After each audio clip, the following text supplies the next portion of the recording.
pelaksanaan perundang-undangan secara adil sesuai dengan maksud syar'i. Dalam hal ini, kami akan membahas sumber kalam yang kedua, yaitu as-sunnah. Ulama fikih memandang as-sunnah secara etimologi, berarti jalan. Tetapi kalau kata ini dikaitkan dengan Rasulullah, baik dalam kata ataupun pengertiannya, maka maksudnya adalah suatu sabda atau perbuatan atau takrir beliau. Pengertian dan fungsi as-sunnah. 1. Pengertian sunnah. Sunnah berasal dari bahasa Arab yang secara etimologis berarti jalan yang biasa dilalui atau cara yang senantiasa dilakukan atau kebiasaan yang selalu dilaksanakan. Apakah kebiasaan atau cara itu sesuatu kebiasaan yang baik atau buruk? Secara terminologis, dalam istilah syariah, sunnah bisa dilihat dari 3 bidang ilmu, yaitu dari ilmu hadis, ilmu fikih, dan usul fikih. Sunnah menurut para ahli hadis identik dengan hadis, yaitu seluruh yang disandarkan kepada Nabi Muhammad, baik perkataan, perbuatan, maupun ketetapan ataupun yang sejenisnya. Sunnah menurut ahli usul fikih adalah segala yang diriwayatkan dari Nabi Muhammad berupa perbuatan, perkataan, dan ketetapan yang berkaitan dengan hukum. Lanjut, fungsi as-sunnah. Sebagian besar ayat-ayat hukum dalam Al-Quran masih bersifat global, yang masih memerlukan penjelasan dalam implementasinya dan kedudukan sebagai sumber dan dalil hukum kedua. Sunnah menjalankan fungsinya sebagai berikut. A. Bayan takkid, yaitu menetapkan dan menegaskan hukum-hukum yang tersebut dalam Al-Quran. B. Bayan tafsir, yaitu memberikan penjelasan arti yang masih samar dalam Al-Quran atau terperinci apa-apa yang dalam Al-Quran. C. Bayan pasri, yaitu menetapkan suatu hukum dalam sunnah yang secara jelas tidak disebutkan dalam Al-Quran. Masuk ke poin B. Macam-macam as-sunnah dan perbedaannya dengan al-hadis dan al-asar. Macam-macam as-sunnah. Yang pertama, sunnah fikriyah, yaitu perbuatan yang dilakukan Nabi yang dilihat atau diketahui dan disampaikan para sahabat pada orang lain. B. Sunnah qauliyah, yaitu ucapan Nabi yang didengar oleh dan disampaikan seorang atau beberapa sahabat.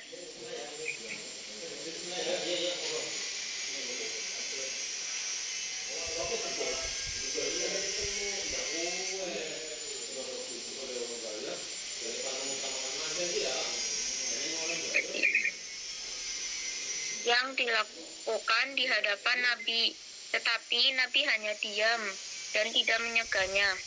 C. Sunnah takririyah, yaitu perbuatan atau ucapan sahabat yang dilakukan di hadapan Nabi, tetapi Nabi hanya diam dan tidak mencegahnya. 2. Perbedaan as-sunnah dengan hadis dan asar. Ada beberapa istilah yang mengandung perbedaan makna dalam pembicaraan sunnah. Istilah itu adalah sunnah, hadis, dan asar.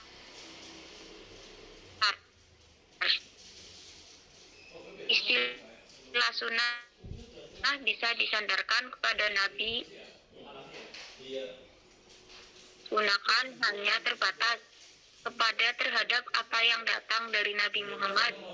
Istilah asar digunakan terhadap apa yang datang dari sahabat, tabi'in, dan orang-orang sesudahnya. Masuk ke poin C, kehujahan as-sunnah. Umat Islam sepakat bahwa ucapan, perbuatan, dan penetapan Rasulullah yang mengaruh pada hukum atau tuntutan dan sampai kepada kita dengan sanad yang sahih yang mendatangkan kepastian atau dugaan kuat atas kebenarannya adalah hujah bagi umat Islam. Bukti atas kekuatan as-sunnah sebagai hujah sangat banyak, antara lain 1. Nas-nas Al-Quran, karena Allah seringkali dalam ayat-ayat Al-Quran memerintahkan untuk taat kepada Rasulnya, menjadikan taat kepada Rasul sebagai bukti ketaatan kepadanya. Kesepakatan para sahabat baik semasa hidup maupun sepeninggalan Rasulullah akan kewajiban mengikuti sunnah Rasul. 3. Allah dalam Al-Quran telah menetapkan berbagai kewajiban yang masih bersifat global. Hukum dan petunjuk pelaksanaannya tidak terperinci. Masuk ke poin D, hubungan antara Al-Quran dan As-Sunnah. Adapun hubungan As-Sunnah dengan Al-Quran dari segi materi, hukum yang terkandung di dalamnya ada 3 macam. A. Menguatkan hukum suatu peristiwa yang telah ditetapkan hukumnya di dalam Al-Quran. Dengan demikian, hukum peristiwa tersebut ditetapkan oleh 2 buah sumber. Dalam memberikan penjelasan ini ada 3 macam, yaitu 1. Memberikan perincian ayat-ayat yang masih mujmal. 2. Membatasi kemutlakannya. 3. Mentahsikan keumumannya. 4. Menciptakan hukum baru yang tidak terdapat di dalam Al-Quran. Memberikan keterangan bayan ayat-ayat Al-Quran. Saya buka pertanyaan. Monggo barangkali ada yang mau bertanya.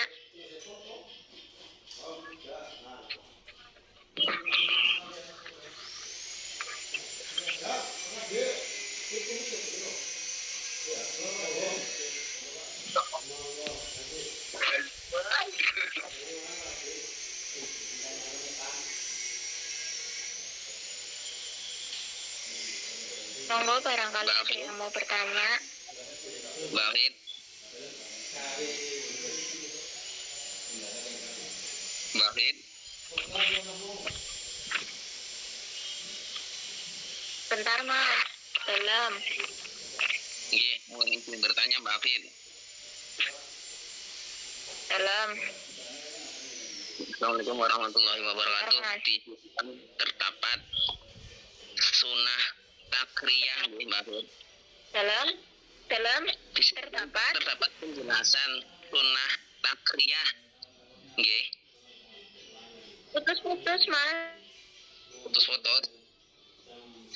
Di situ kan terdapat penjelasan dari sunnah takriyah. Sunnah takriyah. Kenapa? Putus-putus. Sunnah takriyah. Kan di situ kan perbuatan atau ucapan sahabat yang dilakukan di hadapan Nabi Muhammad SAW. Berarti itu contohnya sahabat siapa yang dengar Mawid? Enggak kedengeran, enggak Mas, potong-potong. Aduh, Putus-putus. itu contohnya sahabat siapa Mawid? Contoh dari sunnah takriyah.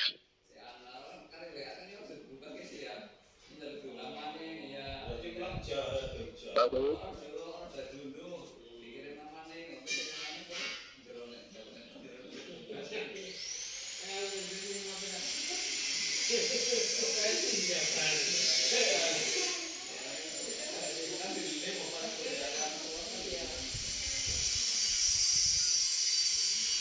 penting ya Mbak Fit.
Halo, Mas Ade, gimana?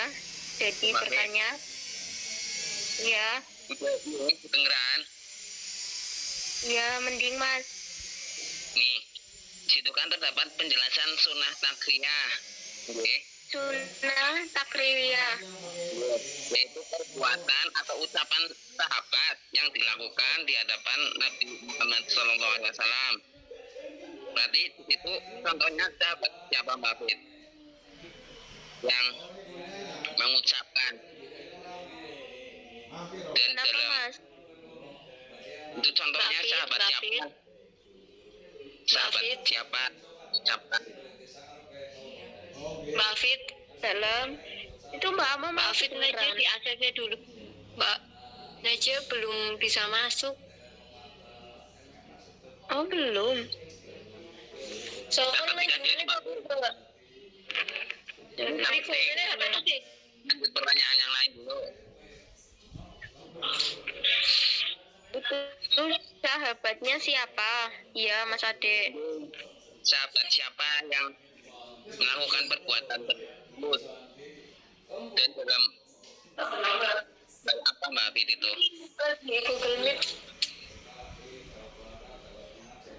Saya tampung dulu ya. Ada lagi. Oh iya.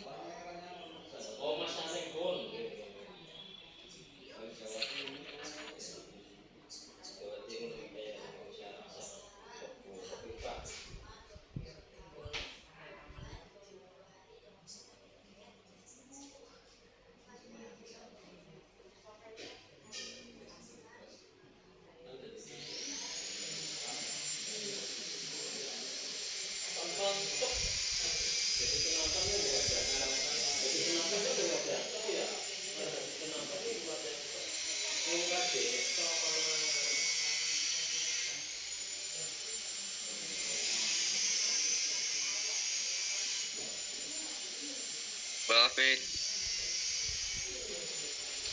ikut keluar.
lagi yang mau bertanya?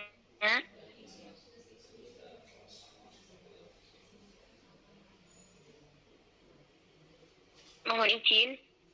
Tadi Mas Ade kan menjawab pertanyaan dari Mas Ade. Tadi kan Mas Ade bilang sunnah takririyah itu kan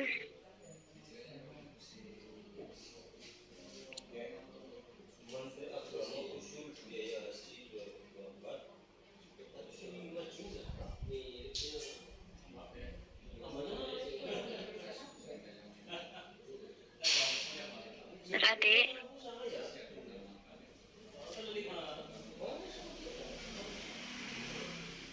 Oke, masuk.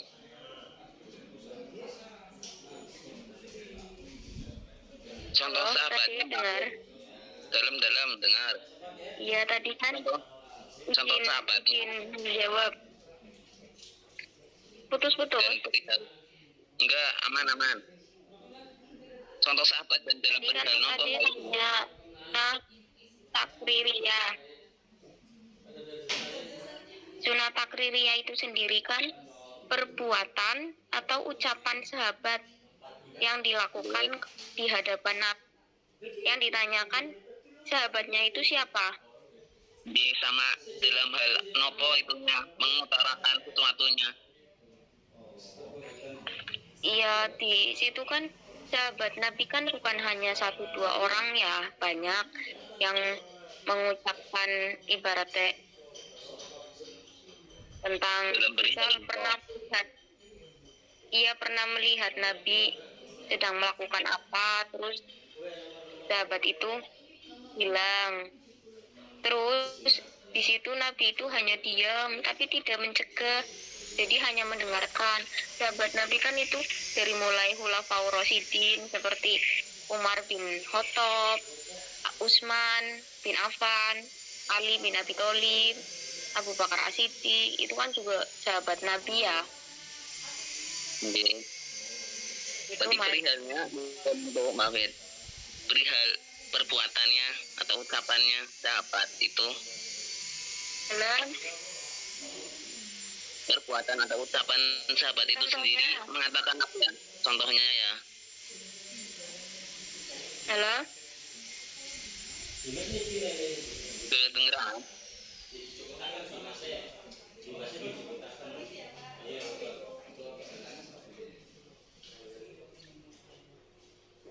Ya, contohnya Iya, dari sahabat itu sendiri mengutarakan apa ya?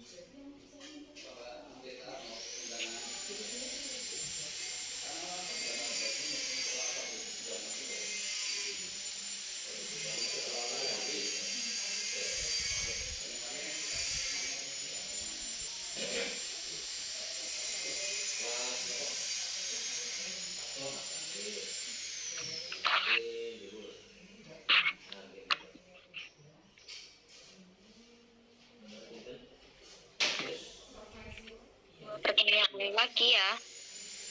Satu aja wis.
Mbak Fit.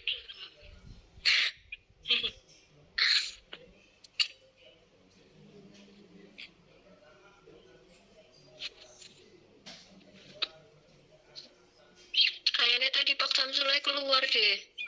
Tapi HP-nya ditinggal, tapi nggak tahu ding.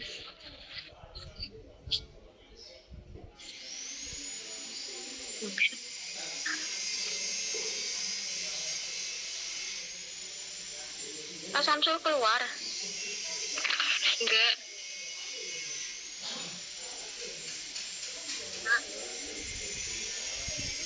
Sudah, saya tutup.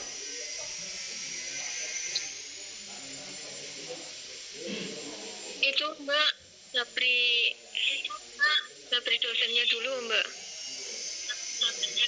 Kenapa? Kenapa Mbak Ma? Kesimpulan dulu kemarin, kesimpulan. Di Japri dulu dosennya. Udah selesai gitu. Bentar. Ya udah.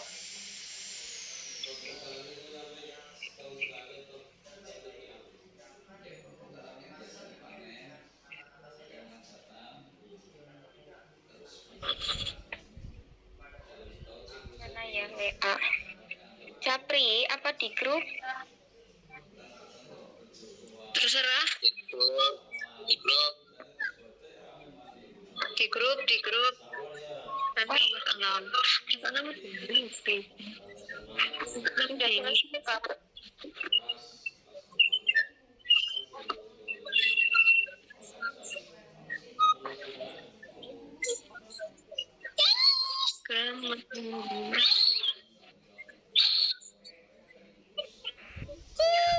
Sudah tidak ada pertanyaan lagi. Saya tutup ya.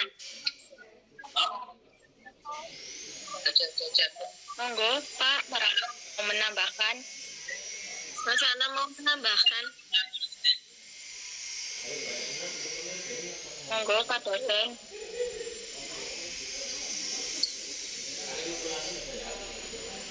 Mbak Fit.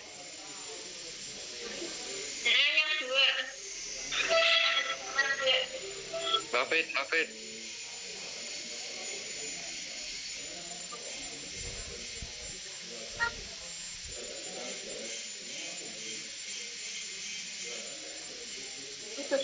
Yang lain barangkali mau menambahkan sebelum saya tutup.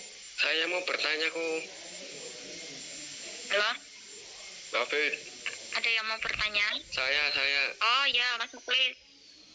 Salam. Itu apa? Ya, tanya apa Mas? Maksud itu tafsir.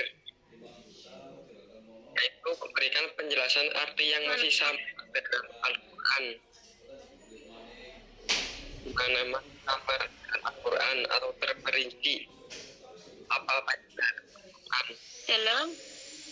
Halo? Tafsir. Nggak dengar Mas? Apa?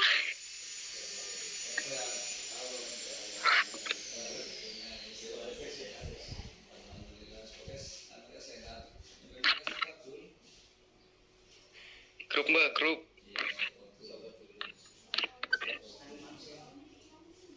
Ya Mas. Apa yang ada? Apa? Di PPT. Coba. Di PPT. Bayan tafsir juga ada di makalah. Oh, bayan tafsir. Kenapa? Yaitu memberikan penjelasan arti yang masih samar dalam Al-Quran atau terperinci. Maksudnya gimana itu?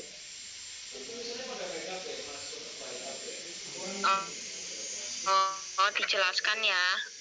Iya, maksudnya gimana maksudnya? Bayan tafsir. Kenapa Bu?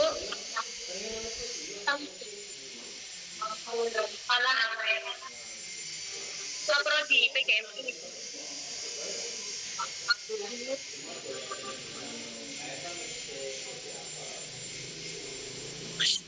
Ribet.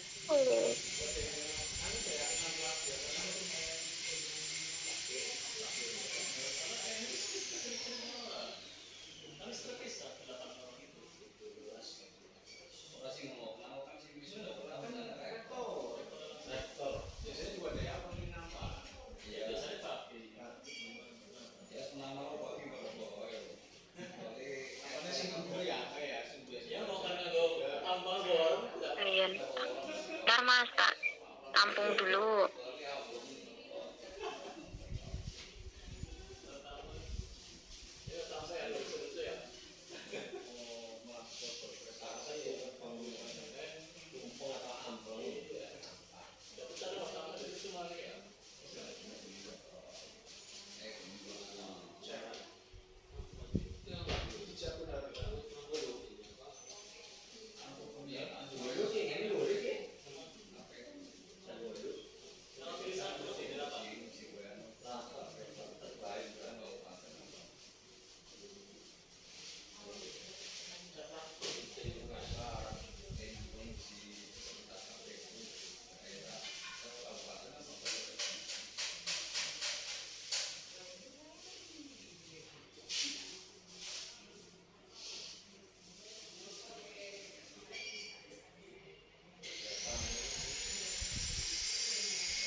Mohon izin,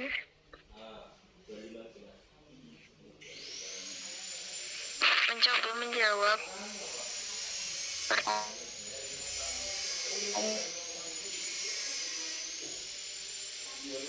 dari Mas Muklis.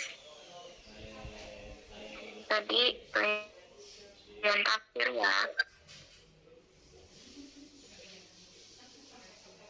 yang masih samar atau dengar suara saya yang lainnya. Masuk.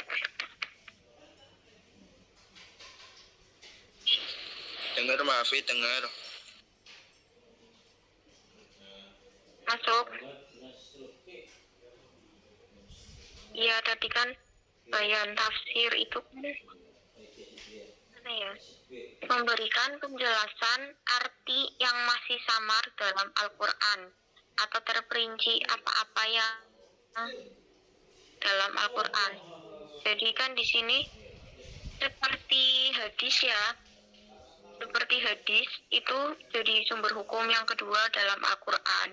Jadi itu kayak menerjemahkan Al-Quran, tapi di sini masih samar.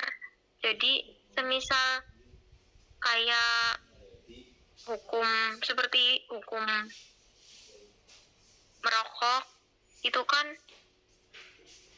banyak sekali perdebatan ya, ada yang makruh, ada yang bilang katanya dilarang. Tahu saya sih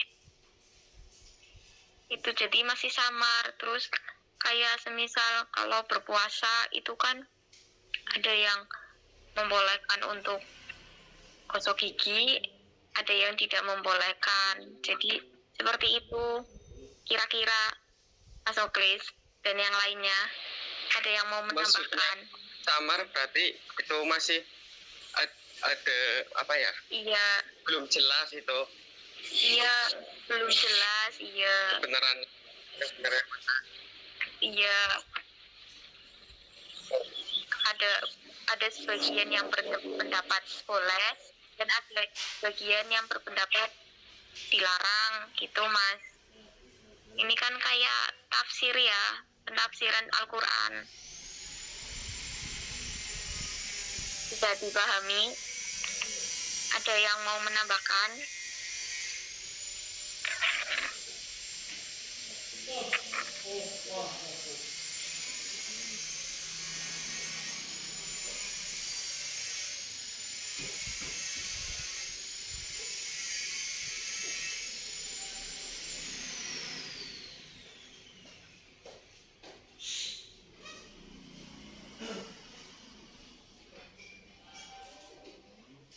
Monggo, barangkali ada lagi.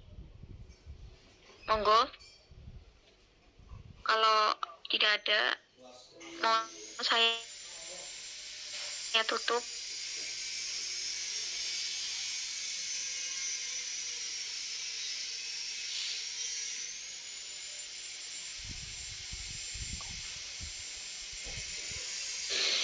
Cukup Mbak Afid, sudah. Udah Mbak.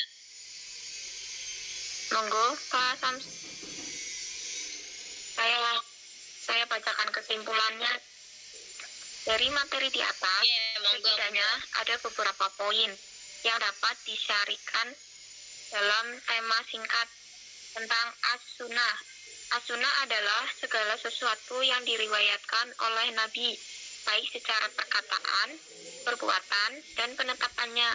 Macam-macam as-sunnah ada 3, yaitu sunnah takririyah, sunnah kauliyah, sunnah fi'liyah. Hubungan as-sunnah dengan Al-Quran yaitu menguatkan hukum suatu peristiwa yang telah ditetapkan hukumnya di dalam Al-Quran dan memberikan keterangan bayan ayat-ayat Al-Quran.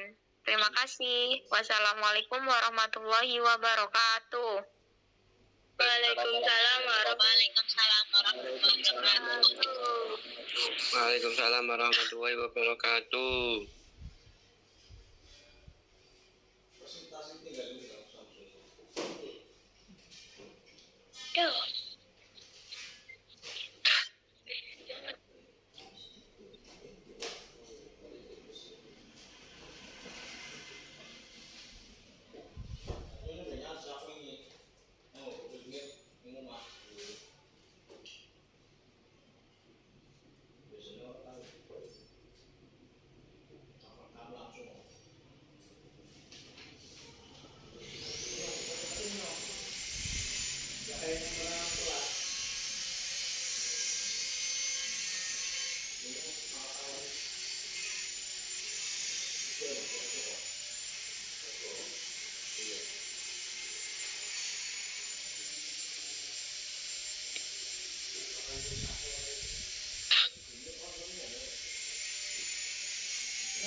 Gimana? Udah selesai?